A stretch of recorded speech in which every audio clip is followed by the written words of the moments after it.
των μελών του Διοικητικού Συμβουλίου έχουν εγκριθεί. Όσον αφορά το τέταρτο θέμα που αφορά την εκλογή των μελών του Διοικητικού Συμβουλίου, από τους 46 υποψήφιους, 16 έχουν συγκεντρώσει πέραν του 50% των έγκαιρων ψήφων για το κάθε υποψήφισμα και συνεπώς εκλέγονται στο Διοικητικό Συμβουλίο και θα τους ανακοινώσω στη συνέχεια με αλφαβητική σειρά. Άρα τα νέα μέλη του Διοικητικού Συμβουλίου είναι τα ακόλουθα.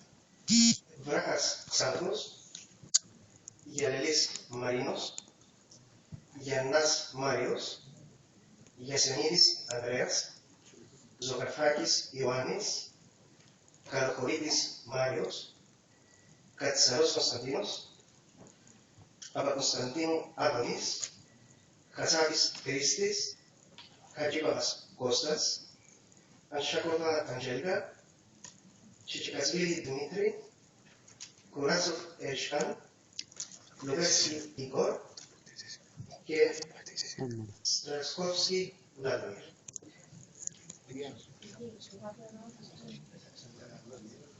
Και Σμετάνη Άντα.